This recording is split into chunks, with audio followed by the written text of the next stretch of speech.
Hello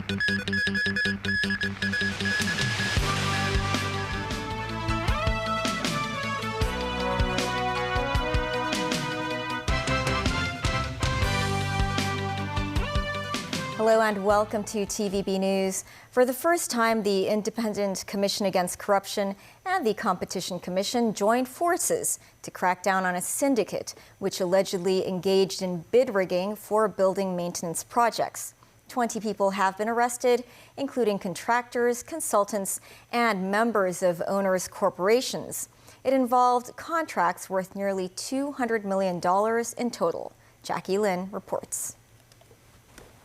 Earlier, the ICAC and the Competition Commission received separate reports and tip-offs from the public over suspected bid rigging schemes in building maintenance works. With that, they launched a joint operation on the syndicate and uncovered that the case included major contracts for 2 housing estates and commercial buildings on Hong Kong Island, as well as 4 housing estates and industrial buildings in the new territories, involving $180 million altogether. Other smaller contracts also involved a few million to tens of millions of dollars. There are also individual projects that are suspected to involve bribes of more than $1 million. About half of the projects have been approved. Those arrested in connection with the case were suspected of having offered bribes and engaging in anti-competitive behaviors, such as collusion with favored contractors to secure engineering and consultancy contracts, manipulating tenders and inflating the project's bidding prices. According to court warrants, over the past 2 days, 40 premises were searched, including multiple contractors, consulting companies, and offices of property management companies. Aged 36 to 70, the 20 people arrested include the group's alleged mastermind, contractors, middlemen, and reportedly members of owners' corporations. The Competition Commission said it exercised its powers to force the parties to hand over documents. Jackie Lin, TVB News. A 23-year-old woman has been arrested on suspicion of posting an exam paper from this year's DSE online. She has been released on bail pending further investigation. It is understood that the arrestee was an invigilator. Jackie Lin again.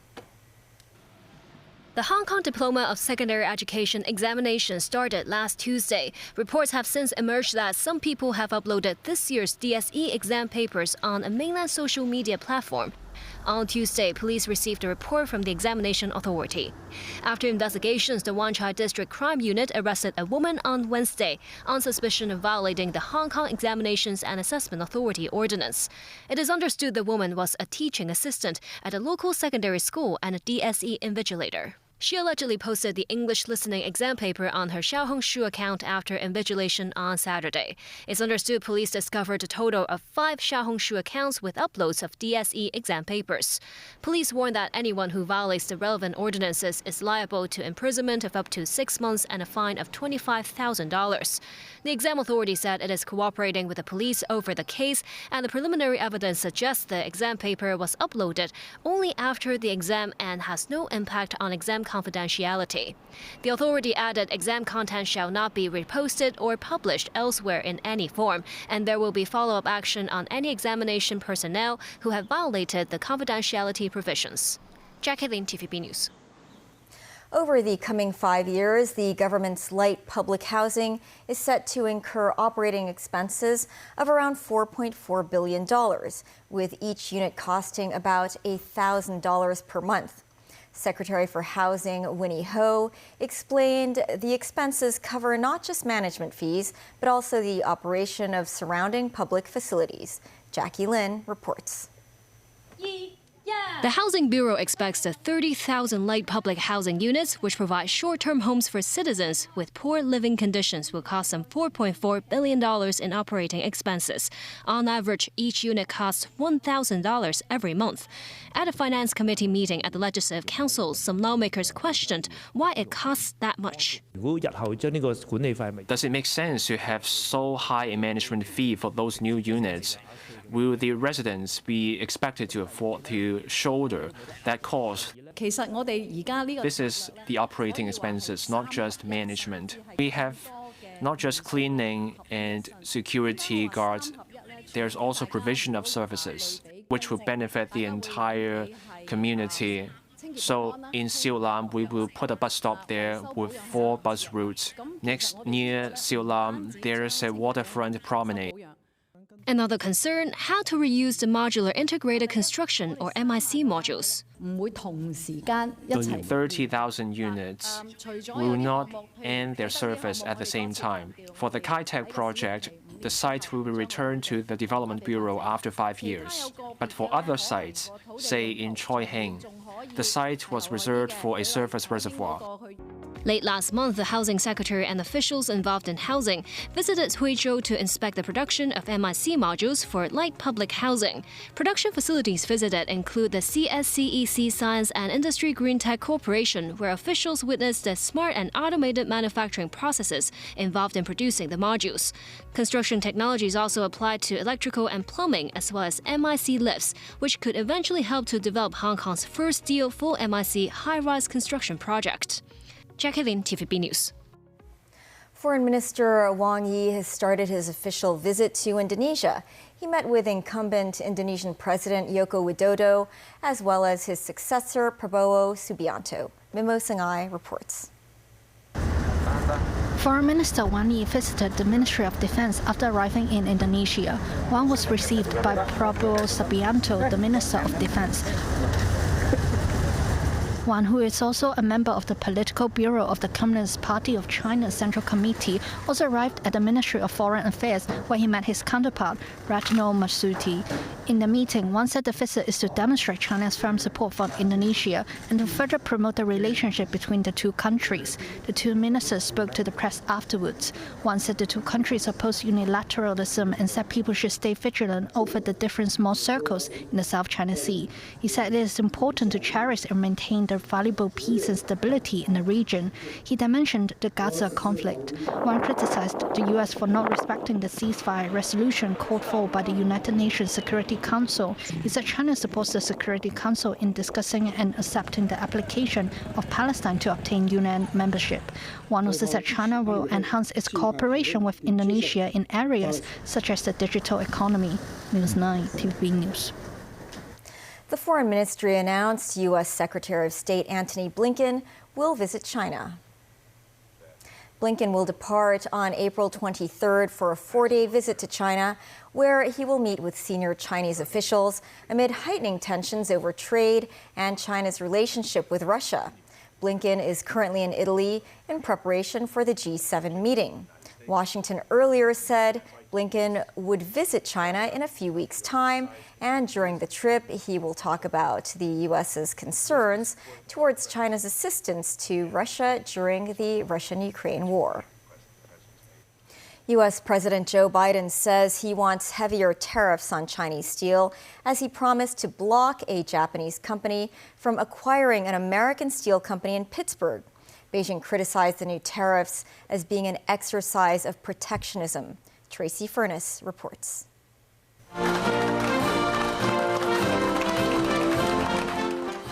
President Biden did not mince words while addressing Pittsburgh steelworkers Wednesday about cheap steel from China being dumped on the global market. American steelworkers can outcompete as long as they have fair competition. But for too long, the Chinese government has poured state money into Chinese steel companies, pushing them to make so much steel as much as possible, subsidized by the Chinese government. Because Chinese steel companies produce a lot more steel than China needs, it ends up dumping extra steel into the global markets at unfairly low prices. They're not competing. They're cheating. They're cheating. And we've seen the damage here in America.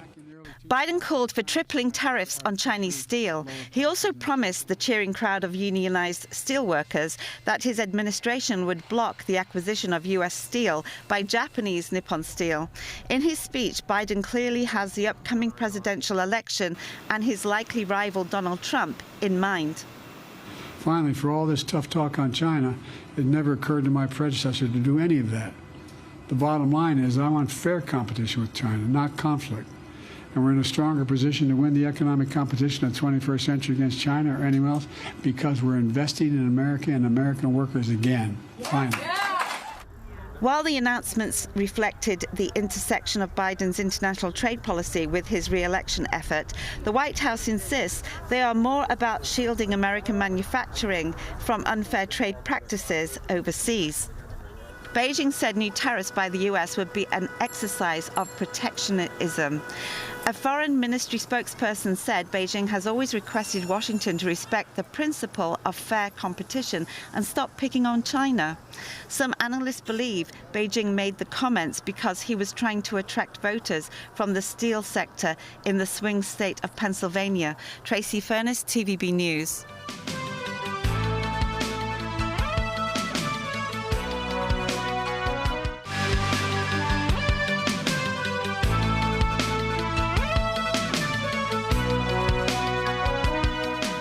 Welcome back. The Hong Kong Shenzhen Innovation and Technology Park, located near the border with Shenzhen, today signed a memorandum on the collaborative partnership with 59 enterprises and academic institution partners. 24 of them will be inaugurated for the first time in Hong Kong. Mimo Singhai reports. The launching ceremony was held at the central government offices this morning. 3, 2, 1. Chief Executive John Lee and Secretary for Innovation, Technology and Industry Xun Dong was among senior government officials who attended the event.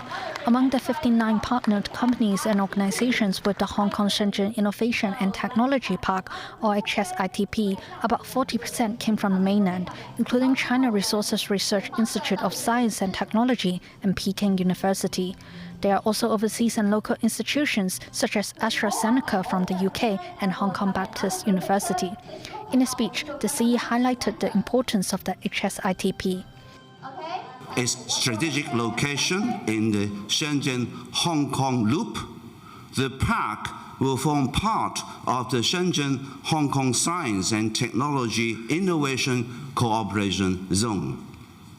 The loop will become a key area of INT development that transcends beyond our boundary and the mainland. In Hong Kong, the park is within the Shenzhen Technopro area, which will emerge as our city's largest INT center by far, with some 300 hectares supporting Hong Kong's rise as an international INT hub. The government said the first phase of the development of the HSITP will be completed by the end of this year. A biopharmaceutical company explained why they decided to join the HSITP. This hotel concept, suppose, it's like having, being in China, in the mainland, but enjoying the Hong Kong, policies, the Hong Kong benefits, And if everything works like what the government is trying to do, I think it's a really good opportunity. The HSITP layout was announced by the central government in August last year. Mims 9, TVB News. Tomorrow, the world's most populous country starts a giant election featuring almost 1 billion voters. Indians will cast their vote on a new parliament and potentially a new leader. Current Prime Minister Narendra Modi and his Bharatiya Janata Party are considered favorites to remain in power. It is the world's largest ever vote. 969 million can participate. David Garrett looks ahead. Electioneering to the beat of the Indian drum, the supporters of the BJP, Prime Minister Narendra Modi's party, will vote in the first of 7 election phases. On Friday, Indians in 21 states will start choosing 543 members for India's lower house. The party or coalition with the most seats forms the government. It is such a massive process, it takes 6 weeks and results are not expected until June. Modi has traditionally struggled to break through here in the southern state of Tamil Nadu. A confetti cannon and a motorbike parade to highlight the qualities of the DMK candidate. DMK won 38 out of 39 parliamentary seats in Tamil Nadu in 2019 and should do well again. But across the vast country, Modi does better. In Uttar Pradesh, he has consolidated the Hindu vote over the last 2 elections and has been on a publicity drive again. Aggressive, very good communication. He will adapt the technology of those morph images being done and use technology to propagate. And propaganda also to the extent of just putting it to the head of the people. These boys are attending a shaka, a kind of Hinduist national youth group. Modi would have been at something similar as he grew up in Gujarat. The 73-year-old came to national prominence as governor of the state that was besieged by Muslim riots in 2001. Modi turned his Hindu values into a political movement and dynasty. His nationalist ideals have resonated with voters. At a rally, this business owner and Modi supporter Avdesh says, "We have a majority of Hindus here. Why not have a Hindu country?" But Modi's critics say he suppresses minority rights, especially those of Muslims. Others say it is simple maths. 80% of the country is Hindu. Modi is targeting at least 65% of the national vote. Mr. Modi's ultimate goal is to strengthen Hindu nationalistic politics more and more and more, and eventually reach a stage when ideological contestation ceases in India and there is no opposition to any of the programmatic initiatives of the government. Some will vote depending on economic considerations. Back in Chennai, this newlywed is confident about the future, but worried she won't have enough money to bring up a family. The price rise is difficult on everyone. It's like difficult for every people.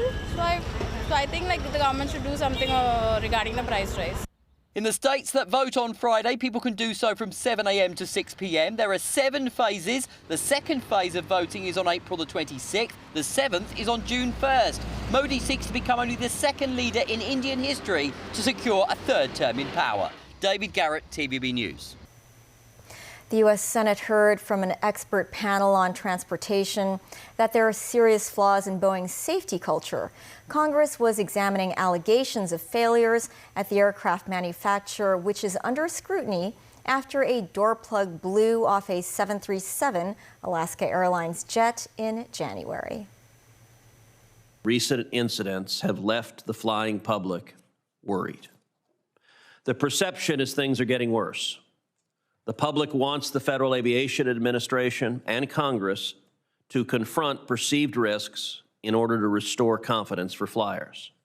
Boeing says it prioritizes safety above all else, but when the expert panel asked Boeing to produce evidence of this commitment, the evidence that Boeing provided, and I quote, did not provide objective evidence of a foundational commitment to safety that matched Boeing's descriptions of that objective, end quote. That should be shocking. In another Senate hearing, a Boeing quality engineer turned whistleblower told a committee he had raised safety concerns with the company. He says some productions were forced through too quickly, creating premature fatigue and defective airplanes. Sam Salapur said he was sidelined, threatened, and told to shut up. No Boeing representatives attended the meetings on Capitol Hill, but the company disputes his claims.